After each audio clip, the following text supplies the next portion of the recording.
जिनको भोजन नहीं पचता है, खाने की पेट संबंधी जो प्रॉब्लम्स हैं, गैस, एसिडिटी, कब्ज, ये जो समस्या है उनके लिए वज्रासन बहुत लाभदायक है।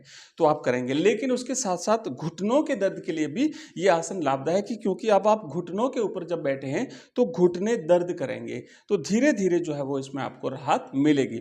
लेकिन जबरदस्ती नहीं मोड़ना, मैं बार बार कह रहा हूँ, अपनी अपनी सामर्थ्य के हिसाब से, अपनी अपनी जो मोड़ने की क्षमता है उसके हिसाब से मोड़ें। अगर ज़्यादा दर्द हो रहा है तो डॉक्टर की सलाह लें, ज़बरदस्ती मोड़ने का अभ्यास न करें। लेकिन अगर आप मोड़ सकते हैं तो आपको बिल्कुल फ़ायदा होगा। नियमित रूप से आप इन योगासनों का अभ्यास करें, धीमी गति से करें, ज़बरदस्ती मोड़ने का प्रयास बिल्कुल भी न करें।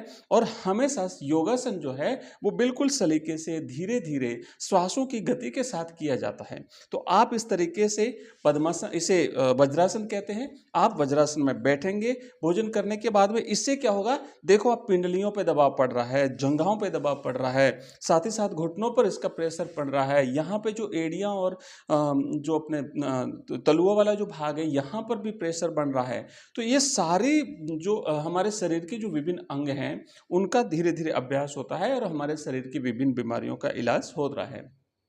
ध्यान रहे, जब हम वज्रासन में जब हम बैठते हैं तो हाथ बिल्कुल दोनों हमारे बिल्कुल इस तरीके से यहाँ पे रखेंगे, कमर बिल्कुल आपकी सीधी रहेगी, इसका पूरा ध्यान रखना है। टेढ़ा नहीं बैठना है आपको, या कमर झुका करके नहीं बैठना है, बिल्कुल आप शांत भाव से सामने की तरफ देखेंगे और गहरी श्वासें ले सकते हैं। आप चाहे तो इस आसन में बैठ करके प्राणायाम भी कर सकते हैं।